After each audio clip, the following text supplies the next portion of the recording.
Love Serye TV. Deceitful Love with a Playboy. Tunghayan na po natin ang ikasampung bahagi. Ano ang laman ng kahon na to, iha? Pagpasok sa komedor ng mama ni Rain, nadala ang malaking kahon. Ipinatong nito iyon sa ibabaw ng mesa, sa harap ni Rain na nag-aalmusal. Natigil siya sa pagsubo. Saan ho nang galing yan? Napakunot noon naman ito. Dala mo to, di ba? Halatang hindi ito makapaniwala sa naging reaksyon niya. Minabuti na nitong buksan ang kahon. Ang kanyang wedding gown ang laman niyon. Kaagad na napatingin ito sa kanya. Bakit nasama yun sa kanyang bagahe?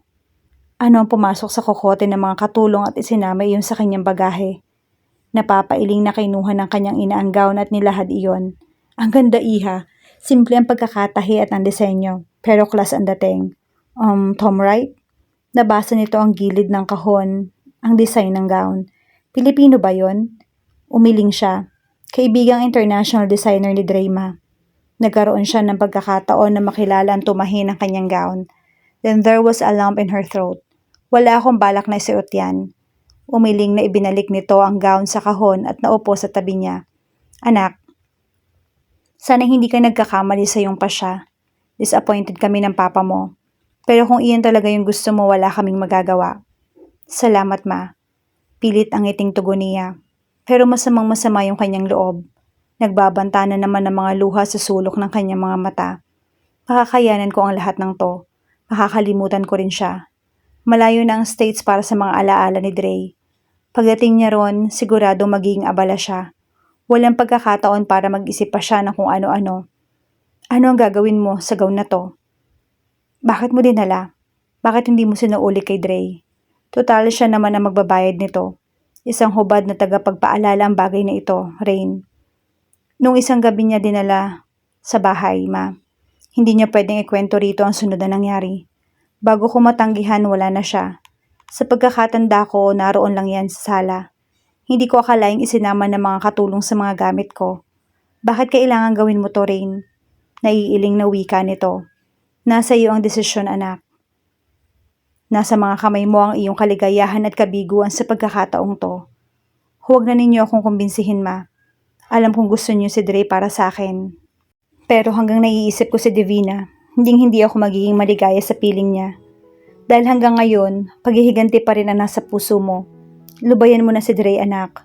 Kung sa tingin mo ay may kasalanan siya sa kapatid mo, patawarin mo na siya. At tanggapin mo na rin ang katotohanan ng patay na si Divina. Napakibit-balikat na lamang siya. Wala ka bang interes na suotin ang gown na to, Rain? She was tempted to. Para ano pa, ma? Para muli ko na namang kaawaan yung sarili ko pagkatapos. No thanks. Gagawin ko na lang souvenir yan. At least pagtanda ko, may isip kong may lalaking nagmahal sa akin bago ako nakapangasawa. 5 days na lang at kasal nyo na. Tumango siya ng marahan. Sa pagkakaalam namin ng papa mo, ipinamimigay pa rin ni Dre ang mga invitations. Yes, ma. Umaasa siyang matutuloy ang inyong kasal. Muli siyang tumango. Hayaan niyo na siya. Kahihiyan lamang ang aanihin niya. The original plan. Well, isa lang ang masasabi ko. He really deserves such humiliation. Ang kakahiyan niya ay kahihiyan mo rin, anak. Baka nakakalimutan mong kayong ikakasal. Dalawa kayong mapapahiya. Anitong pilit na pinapaliwanagan siya. Tila umaasa itong magbabago ang desisyon niya. Siya ang aanin ng lahat ng yun, ma. Nasa States na ako pagsapit ng araw na yon. Enjoying my life. Habang siya'y nagpapaliwanag kung bakit hindi ako sumipot sa kasal namin. Iisipin ng marami na there's something wrong in him, kaya hindi ko siya sinipot. Napailing ito. Iisipin ng mga taong he's not worth marrying. Dagdag pa niya. Opinyon mo yan, pero sa tingin mo ba'y hindi kami magugulo ng papa mo? Maraming katanungan ang inaasahan namin. Pero napag-usapan na namin ang bagay na yan. Hindi na lamang kami kikibo. Salamat, ma. Kinagabihan, walang ipinagkaiba iyon sa nagdaang gabi, kung saan ay masaganang tumutulo ang kanyang mga luha. Pero lihim ang pagluha niyang iyon. Kahapon ay buo ang kanyang pasyang aalis at hindi sisiputin si Dre sa araw ng kanilang kasal. Pero ngayon, nagdadalawang isip siya sa pag-alis. At hindi na siya sigurado sa desisyon niya. 2 tulog na lang at araw na ng kanilang kasal. Araw din ng kanyang pag-alis. Nanaisin kaya ni Divina na magkatuluyan sila ni Dre? Pero paano masasagot iyon ng isang malaon ng patay? Ang kapasyahan ay nasa kanyang palad. Doon nakasalalay ang kanyang kaligayahan. Iibig pa kaya siya kung tatalikuran niya ang nararamdaman kay Dre? Hindi pa naman talaga siya broken-hearted. Pinapahirapan lamang niya ang sarili. Kung hindi siya nagkakamali, matindi ang paghihirap ng kanyang damdamin kumpara kay Dre. Umaasa kasi itong matutuloy ang kanilang kasal.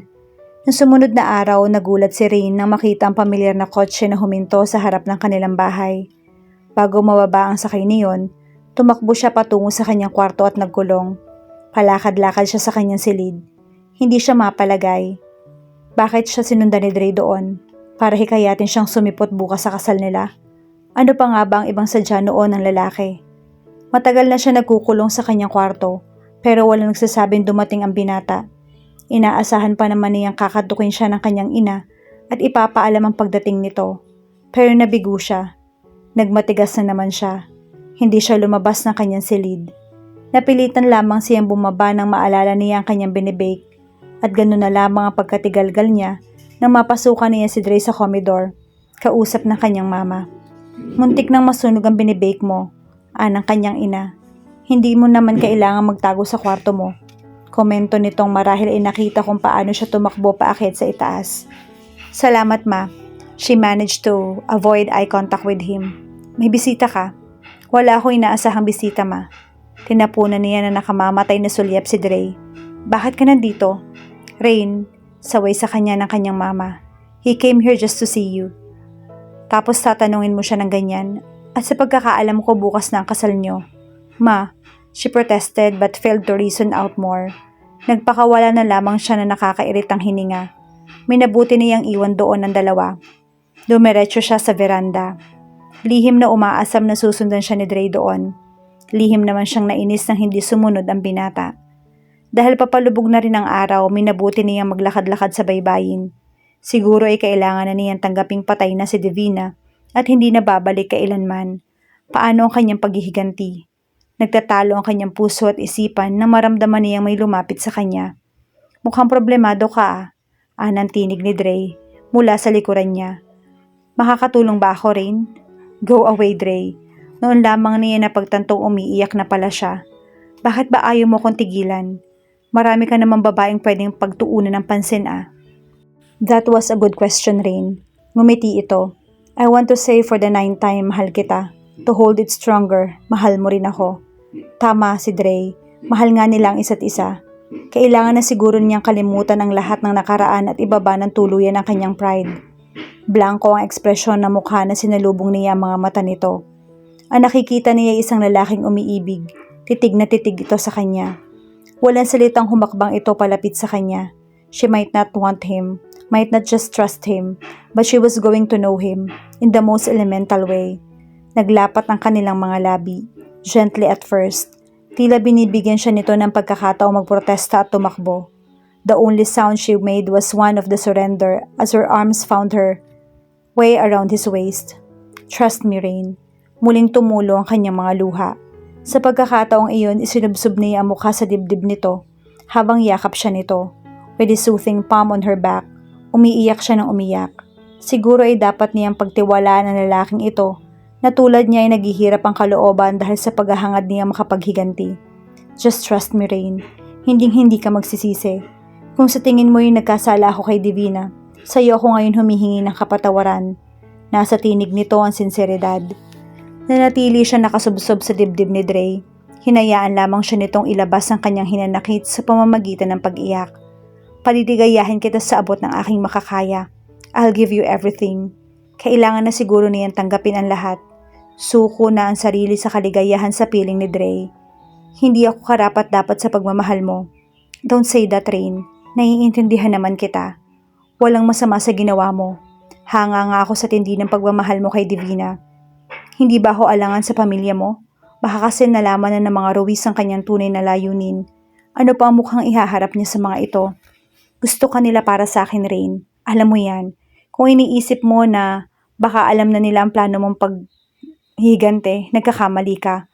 Wala akong pinagsabihan kahit kanino o kahit na sino. Napangiti siya.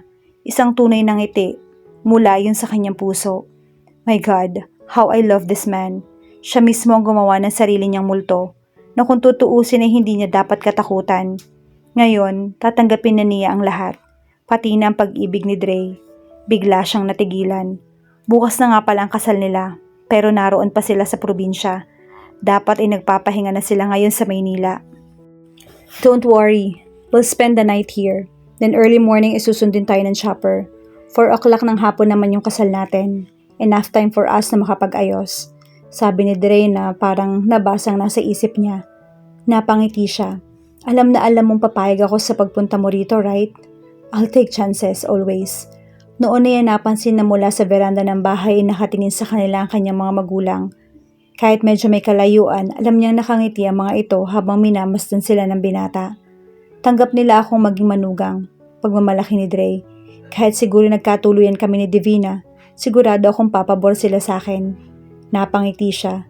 Tatanggapin ko nang wala na si Divina at kailanman ay hindi na babalik. Kakalimutan ko na ang lahat. Itutuon ko na lang sa iyo ang aking atensyon at pagmamahal. Salamat, Rain. Niyakap siya nito. Then they sealed everything with a passionate kiss. The next time we come here, pupunta tayo sa libingan ni Divina.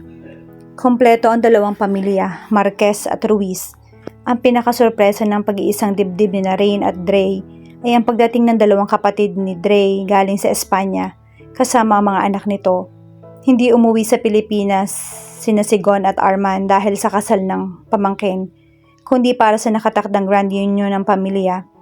Marami ang dumalo sa kasal nila Rain at Dre. Sa panig ni Rain, iilan lamang kinumbida nila. Pero sa panig ni Dre, bukod sa pamilya naroon pa ang family friends na galing sa mga buena familia. Masaya ang okasyon. Walang ipinagkaiba sa mga naunang kasalang ginanap sa malawak na hardin ng mga Ruiz.